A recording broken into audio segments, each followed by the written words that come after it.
Hello बच्चों, तो आज हम स्टार्ट करेंगे बेटा लेक्चर 3 और इंटीग्रेशन बाय सब्स्टिट्यूशन मेथड। तो सबसे पहले जैसा आप जानते हो सब्स्टिट्यूशन का मतलब क्या होता है, रिप्लेसमेंट। ठीक है, तो इस मेथड को समझते हैं। सबसे पहले जैसे मान लो वो कहता है integrate sine x into cos x d x, ऐसे उसने हमें क्या दिया, इसका इंटीग्रेशन करना। अब इसका एक मेथड मैंने तुम्हें पहले बताया हुआ है कि जब भी साइन कॉस आप देखते हो 2 से इंटू 2 से डिवाइड करो। अच्छा, इसमें मैं क्या करता हूँ, एक और तरीका अपनाएंगे, सब्स्टिट्यूशन मेथड। सेकंड मेथड देखेंगे इसका कैसे।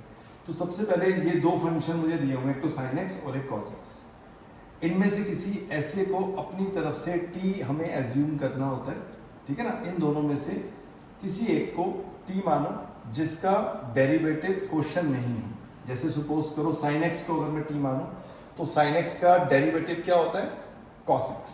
तो मैं अपनी तरफ से साइन एक्स को रिप्लेस करता हूं टी के साथ कि मैं साइन एक्स की जगह टी डालने वाला हूं। साइन एक्स को मैं सब्स्टिट्यूट करने वाला हूं टी से, ठीक है ना भाई। तो मैं साइन एक्स की जगह तो टी रख दूंगा। अब बात आती है मैं डी एक्स की जगह क्या रखूंगा, यानी मैं चाहता हूं मैं पूरे फंक्शन को, पूरे सब को टी में चेंज कर दूं, पर अभी तो ये एक्स में है। तो सेकंड स्टेप क्या होता है, सबसे पहले तो साइन एक्स को मैंने टी माना क्योंकि मुझे साइन एक्स का डेरिवेटिव पता है कॉस एक्स, और कॉस एक्स मेरा क्वेश्चन नहीं मौजूद है। अब मैं क्या करता हूँ, इसको डिफरेंशिएट करता हूँ। तो साइन एक्स का डिफरेंशिएशन कितना हो जाएगा बेटा, कॉस एक्स, साथ में आप डी एक्स लिख दो। अच्छा, टी का डेरिवेटिव क्या होता है 1, तो 1 लिख दो, और साथ में इसके लिख दो टी। जब एक्स का कर रहे हो तो डी एक्स लिख दो, टी का कर रहे हैं तो डी टी लिख दो। तो ऐसा करके मेरे पास देखो cos x से dx is equal to dt आ गया। तो मैं यहाँ पे cos x से dx को dt से रिप्लेस कर सकता हूँ क्योंकि cos x dx की वैल्यू dt है। क्या मैं ऐसा लिख सकता हूँ sin x को t? Yes sir. क्या cos x dx को मैं dt लिख दूँ? बिल्कुल सर। अब ये बन गया t dt, यानी अब इसका मतलब हो गया इंटीग्रेट करो t को t के ही रिस्पेक्ट में। तो t to the power n का फॉर्मूला बन जाएगा, यस सर। वो कितना होता है, t to the power n plus 1 upon n plus 1 plus c। अब वापस t की वैल्यू को पुट कर देंगे क्योंकि आंसर तो मुझे x की ही फॉर्म में देखना है। तो ये आंसर आ गया sine x whole square upon 2 plus c। I hope सबको मेरी बात ये समझ में आ गई होगी।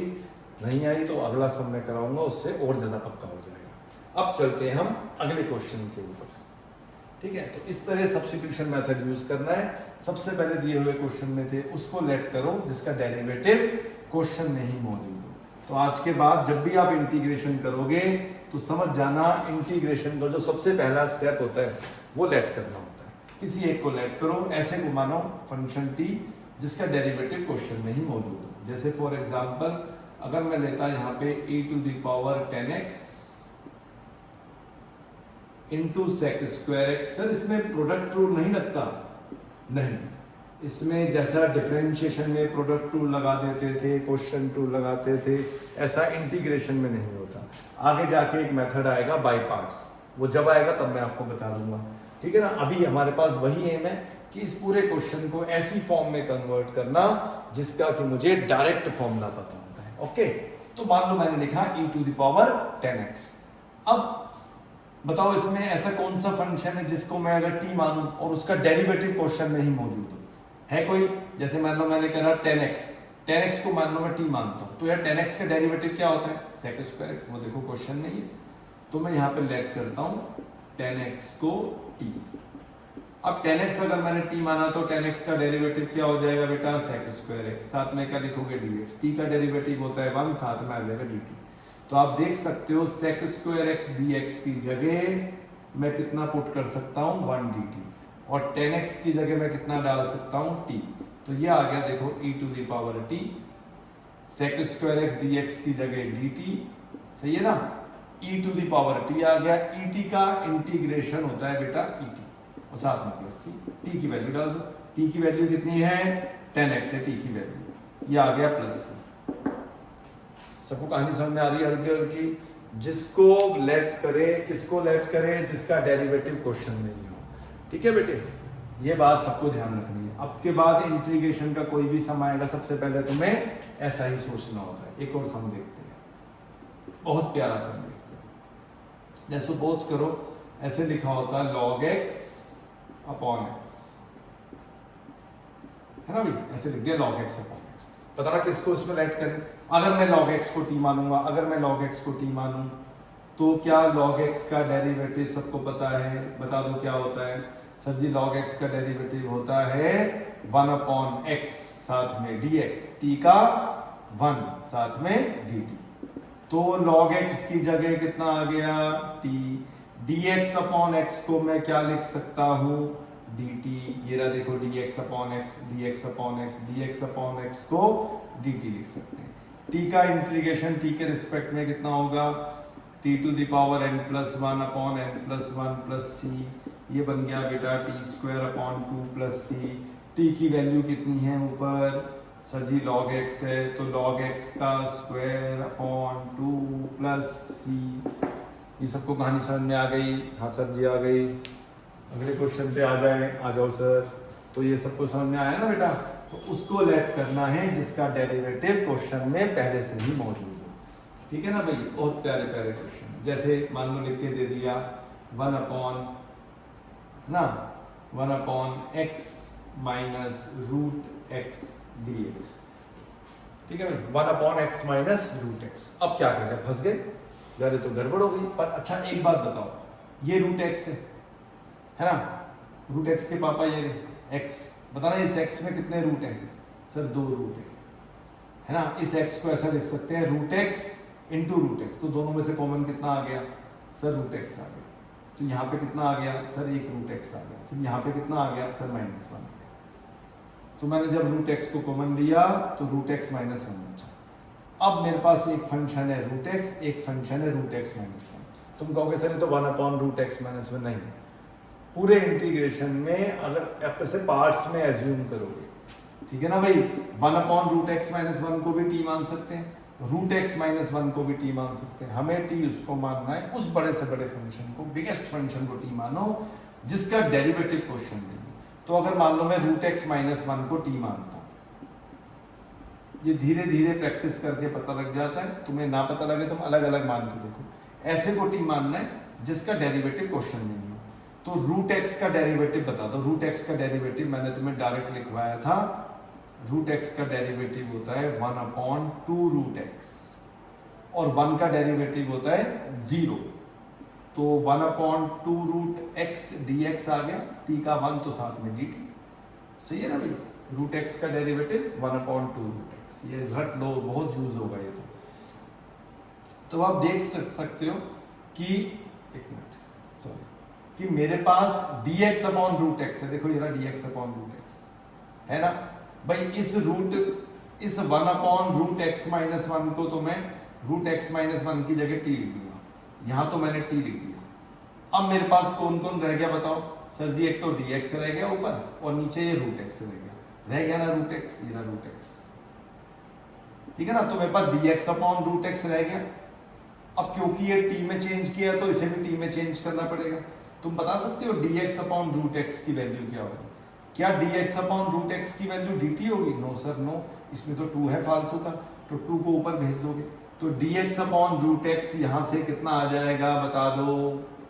सर जी आ जाएगा 2 dt।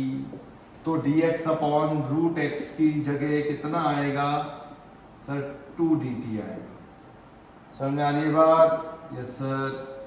1 अपॉन टी बाहर ले लो, अंदर ले लो, सॉरी 2 बाहर आ गया। 1 अपॉन टी का इंटीग्रेशन कितना हो जाएगा बेटा? log t होता है। और t की वैल्यू कितनी है? t की वैल्यू बता दो ऊपर से, वो है root x minus 1 plus C. ये बेटे आपका आंसर आ गया, 2 log root x minus 1 plus C. सही है, आई होप सबको समझ में आ गया होगा, है ना भाई। तो मैंने इस बार पहले फैक्टर्स करे इसके, रूट एक्स माइनस 1 को टी एज्यूम करा, क्योंकि मुझे पता है रूट एक्स माइनस 1 का डेरिवेटिव 1 अपॉन 2 रूट एक्स होता है, और मेरे पास d x upon root x है। तो d x upon root x को हमने 2 डी टी से रिप्लेस कर दिया, 1 अपॉन टी आया। 1 अपॉन टी का इंटीग्रेशन होता है log टी, टी की वैल्यू मैंने ऊपर से पुट कर दी। ठीक है बेटे, चलो नेक्स्ट क्वेश्चन पे चलते हैं। Again very very important question.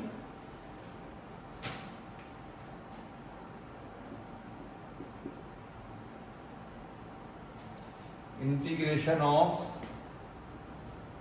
dx upon x bracket xn plus 1।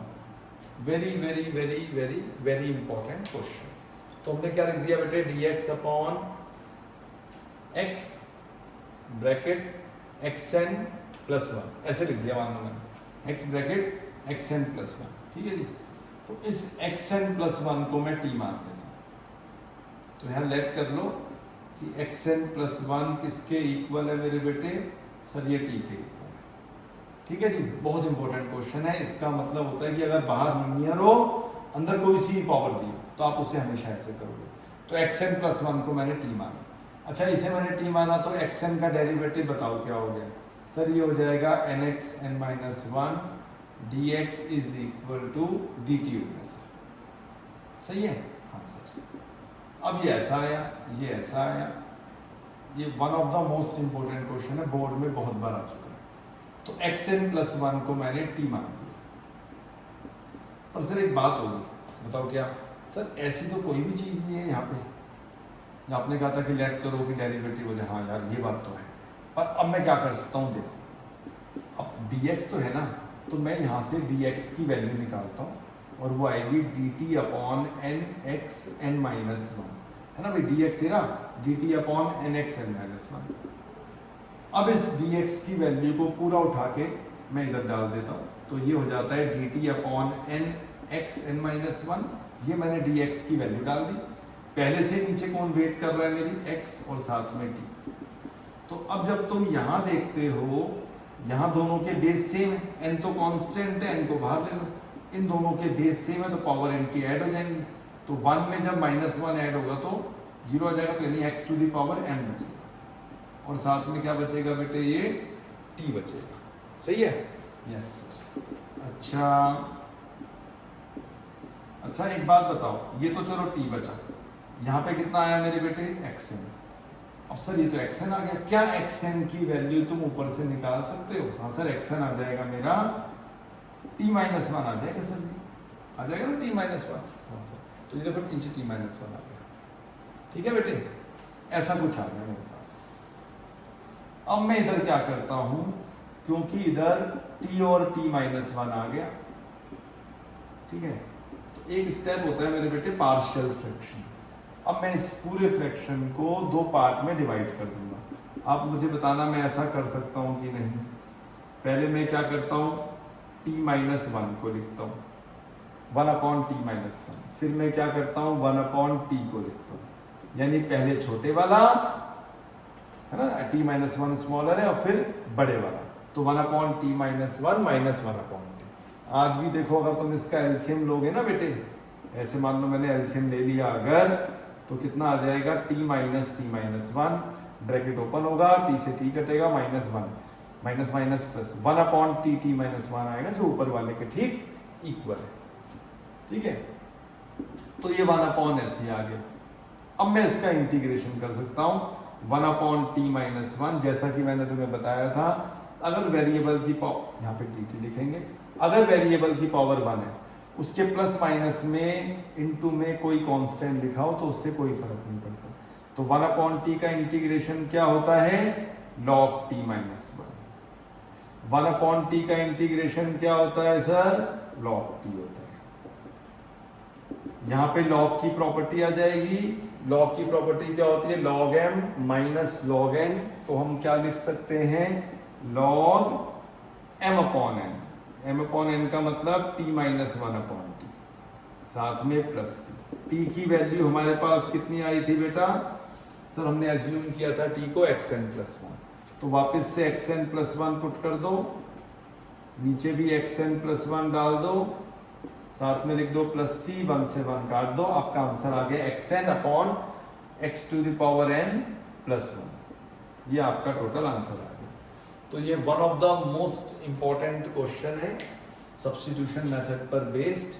बाद में इसमें थोड़ा सा पार्शियल फ्रैक्शन भी यूज हुआ। तो इसे नोट कर लीजिएगा। ओके, अब आते हैं हम नेक्स्ट टाइप के क्वेश्चंस पे। ठीक है बेटा,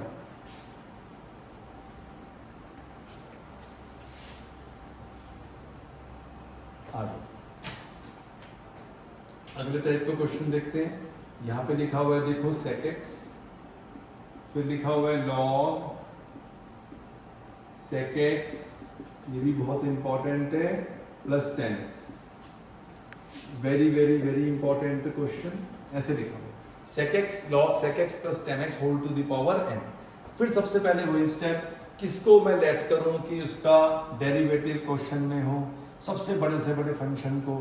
तो ऐसा कर देते हैं log sec x plus 10x को t मान के देखते हैं। सर ऐसे हमें कैसे पता लगता है कि इसको t मानना है? नहीं, देखो ऐसे डायरेक्ट कभी कभी नहीं पता लगता है ना भाई, किसी को याद होता है कि भाई log sec x plus 10x का डेरिवेटिव sec x है, पर अदरवाइज आप t मान के t उसे एज्यूम करो, उसका डिफरेंशिएशन करके देखो कि क्या मेरा sec x आता है। तो ये तो बात आपको देखो चेक करनी होगी। ठीक है बेटे, कभी भी कहीं पे अगर डाउट हो तो वो चीज करके देख लो। धीरे धीरे जब आप प्रैक्टिस करोगे तो आप जल्दी करने लगोगे और होने शुरू हो जाती है। जैसे मैं कहता हूँ log का डेरिवेटिव क्या होता है, मान लो मुझे इसका डिफरेंशिएशन करना है तो मैं इसमें चेन रूल लगाऊंगा। तो सबसे पहले log का डेरिवेटिव करेंगे, log का डेरिवेटिव होता है 1/1 आगे जो भी है उसे लिख दो, है ना भाई, चेन रूल लग गया। अब आगे है क्या सर, आगे दो टर्म्स हैं sec x प्लस 10x की, बारी बारी से दोनों का करते हैं। पहले बताओ sec x का डेरिवेटिव क्या होता है? सर sec x 10x होता है, बहुत बढ़िया। फिर आगे क्या है, प्लस, तो हमने ही प्लस लगा दिया। बताओ 10x का डेरिवेटिव क्या होता है? सर जी वो तो sec स्क्वायर x होता है, डब्बा बंद कर दिया, आगे dx आ गया इज इक्वल टू dt आ गया। दिखने में तो ये डिफरेंशिएशन हो गया, पर अभी इन दोनों में से कुछ कॉमन आ रहा है। कितना कॉमन ले ले सर हम? सर sec x कॉमन ले लो। ब्रैकेट में कितना आ गया मेरे बेटे? Sir 10x plus sec x आ गया। नीचे कितना है बता दो? सर नीचे sec x प्लस 10x है। जल्दी बोलो हाथीना, अरे बोलो। यस सर, वेरी गुड, आवाज आनी चाहिए। sec x प्लस 10 से sec x plus 10x cut गया। यहाँ कितना बच गया बताओ? sec x dx is equal to dt बच गया। अब ऊपर देखो, इस पूरे को तो मैंने अंदर वाले को तो t माना हुआ था, तो यहाँ तो भाई आ गया t to the power n। और जो ये sec x dx है, sec x dx, इसको हमने क्या लिया हुआ है? dt। अब बताओ t to the power n का इंटीग्रेशन क्या होता है? सर वो होता है t to the power n plus 1 upon n plus 1। t को क्या लिख सकते हो आप? सर हम t को लिख सकते हैं log sec x plus 10x, और इस पूरे की पावर, क्योंकि t की पावर n प्लस 1 है, n plus 1 upon n plus 1 plus c। ये सर आपका आंसर है। ये सबको कहानी समझ में आ गई बेटा? तो किस तरह हम देखो सब्स्टिट्यूशन मेथड यूज कर रहे हैं क्वेश्चंस को सॉल्व करने के लिए। तो इंटीग्रेशन का ये सबसे इंपॉर्टेंट पार्ट है, क्या करना? वैल्यू सब्स्टिट्यूट करके आंसर को निकालना। ठीक है बेटे, पर सब्स्टिट्यूट किसे करेंगे? जिसका डेरिवेटिव क्वेश्चन में मौजूद है, जो उसका बेसिक रूल है वो तो यही है। ठीक है, अच्छा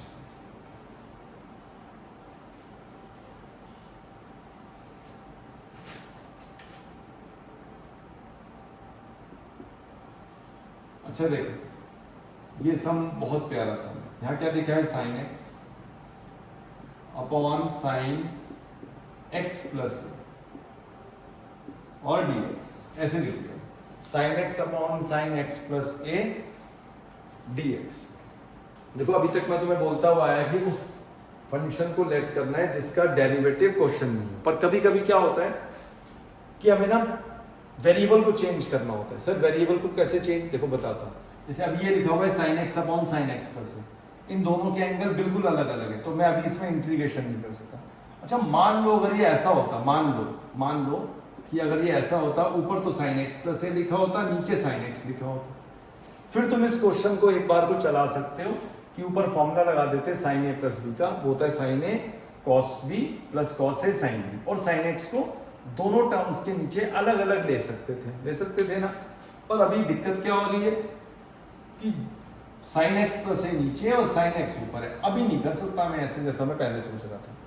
तो मैं क्या चाहता हूं कि इस टाइप का जो एक्सप्रेशन है ना ये न्यूमिनेटर में बने, तो उसके लिए क्या करते हैं हम x प्लस ए को अपनी तरफ से t मान लो। सर उससे क्या हो जाएगा, उससे होगा देखो x का डेरिवेटिव तो 1 होता है तो साथ में dx आ जाएगा, a का तो 0 होता है क्योंकि कांस्टेंट है, ऐसे ही t का डेरिवेटिव 1 साथ में dt आ जाएगा। तो मुझे पता लग गया dx dt के बराबर है, तो मैंने बड़े आराम से dx को dt में कन्वर्ट कर दिया। साथ ही साथ नीचे मैंने x प्लस ए को t एज्यूम किया था, तो भैया नीचे तो साइन t हो गया, पर ऊपर तो आज भी x जिंदा है हमें, जबकि t में आंसर चाहिए क्योंकि ऑपरेटर मेरा dt है।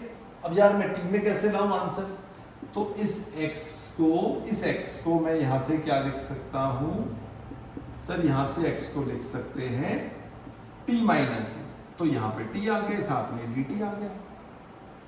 यस सर, तो साइन a माइनस बी का फॉर्मूला क्या बनेगा बेटा, sir sine a minus b का फॉर्मूला होता है sine a cos b minus cos a sine b, और इसके नीचे क्या है मेरे बेटे, एक मिनट थोड़ी गड़बड़ हो गई ना, नीचे तो साइन t था तो नीचे साइन t है, ठीक है मेरे बेटे।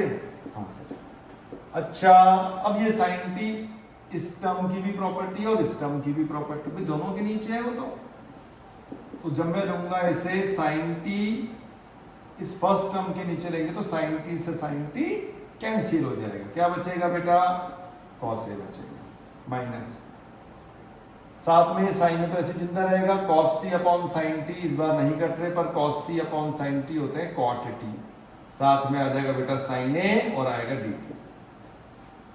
अब सबसे इंपॉर्टेंट बात, बच्चे जल्दबाजी में क्या करते हैं, कॉस का इंटीग्रेशन कर देते हैं साइन। अरे भाई ऑपरेटर क्या है, dt, तो dt मतलब t को छोड़ के बाकी सारे कांस्टेंट हो गए, तो बता दो कॉस क्या है, यानी सर कॉस कांस्टेंट है तो कॉस ऐसे ही आ गया, ठीक है भाई, कॉस ऐसे ही आ गया। कॉस के इंटू में क्या है 1 का इंटीग्रेशन होता है t के रिस्पेक्ट में t होता है, फिर आगे माइनस है, इस बार इन दोनों में से कांस्टेंट कौन है, sir ji sine a constant है। अगर साइन ए कांस्टेंट है तो बचा कॉट टी का इंटीग्रेशन मैंने आपको लिखवाया था लॉग साइन टी होता है, ठीक है मेरे बेटे। अब इस टी की वैल्यू पुट कर दोगे, सर टी की वैल्यू कितनी है, जो आपने ऊपर मानी है x प्लस ए मानी है आपने, ये साइन ए ऐसे ही आ गया, इनटू में क्या आएगा इसका लॉग साइन टी, और टी की वैल्यू है बेटा x प्लस ए प्लस सी, ये आपका आंसर आ गया। सबको समझ में आ गई बात कि यहाँ पे मैंने सारा काम क्यों करा, जो x प्लस ए है वो मेरा ऊपर आ जाए। इस पर बेस्ड बहुत सारे क्वेश्चन है, जैसे ही आप नीचे वाले को टी मानते हो ऐसा सम कन्वर्ट होता है कि आगे फिर वो होता चला जाता है, ठीक है बेटे। एक एग्जांपल और देखेंगे इसका, इंपॉर्टेंट है। सारे देखो तुम्हारे सब्स्टिट्यूशन मेथड के क्वेश्चन चल रहे हैं, एक एग्जांपल और देखते हैं। सपोज मैंने लिखा i is equal to x cube upon x plus a, चलो 2 ले लेते हैं इस बार, x प्लस 2 होल स्क्वायर। अब तुम देखो यहाँ पे, यहाँ फंस गए कि यार क्या करें। अब फिर मैं वही बात कहता हूँ, अगर ये ऐसी चीज ऊपर होती तो आप होल स्क्वायर खोलते और इस एक्स क्यूब को तीनों टर्म्स, जो 3 टर्म आती है ओपन करने के बाद उसके नीचे अलग अलग ले लेते, तो आराम से सम होता। तो मैं ये चाहता हूँ जैसी एक्सप्रेशन जो नीचे है ना बाइनोमियल, ये ऊपर बन जाए और एक्स क्यूब नीचे आ जाए, ऐसा कुछ होता है। तो मैं फिर दोबारा क्या करता हूँ, जैसा देखो सेम पहले वाले सम में था, है ना, बिल्कुल वैसे। तो मैं यहाँ भी क्या करता हूँ, x प्लस 2 को अपनी तरफ से t एज्यूम कर देते हैं, जैसे t एज्यूम करा dx is equal to dt हो गया। तो आज मैं एज्यूम ऐसा कर रहा हूँ जिससे ऑपरेटर चेंज हो जाए, पूरा सम t में कन्वर्ट हो जाए और ऐसी फॉर्म आ जाए जिसके बाद मैं आसानी से इंटीग्रेशन कर पाऊँ। तो भाई dx को तो मैंने dt लिख दिया, नीचे बेटा t आ गया स्क्वायर, ऊपर आज भी x जिंदा है। इस x को हटाने के लिए x की यहाँ से वैल्यू निकालो। x की वैल्यू कितनी आएगी मेरे बेटा, सर वो आएगी t माइनस 2, पर ऊपर तो क्यूब है तो मैंने भी क्यूब लगा दिया, यहाँ पे आ गया t स्क्वायर, साथ में आ गया dt। अच्छा तुम्हें t माइनस 2 का होल क्यूब पता है क्या होता है, हाँ सर वो होता है a cube minus b cube minus 3 a square into b plus 3ab square dt और अपॉन में कितना आ जाएगा t स्क्वायर। ठीक है ना, याद होगा ना, a cube minus b cube minus 3ab bracket a minus b, या फिर a cube minus b cube minus 3a square b plus 3ab square dt। अब ये टी स्क्वायर तो सबके नीचे, जब इसके नीचे लोगे तो टी की पावर 1 आ जाएगा, टी स्क्वायर से टी क्यूब कटेगा, ये 8 होगा। टी स्क्वायर जब इसके नीचे लोगे तो कुछ कटेगा नहीं, बल्कि टी स्क्वायर ऊपर आके -2 हो जाएगा। ये टी स्क्वायर से टी स्क्वायर कैंसिल हो गया तो -6 आ गया। यहाँ पे टी से टी कैंसिल होगा, जब इसके नीचे लोगे ना तो 4 3 जा 12 आएगा और साथ में आएगा 1/t dt। ऐसा आ गया बेटा, कोई दिक्कत?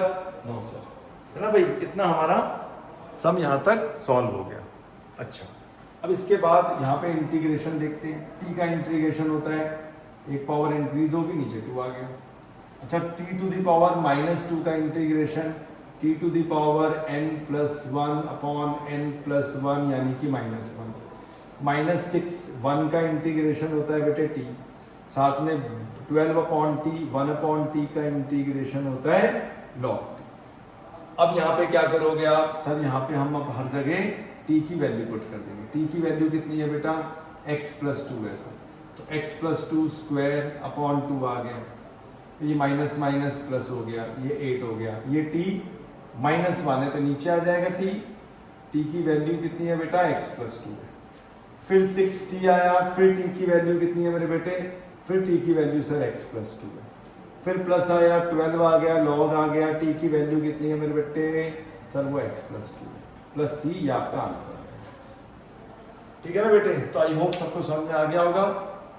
ओके, अब आप इसकी प्रैक्टिस करना सब्स्टिट्यूशन मेथड की। कोई दिक्कत हो, किसी को समझ में नहीं आ रहा तो कमेंट बॉक्स में लिखकर भेजना। मैं 100% मेरी जितनी कोशिश होगी मैं उसका रिप्लाई करूंगा। Thank you very much, bye bye, take care.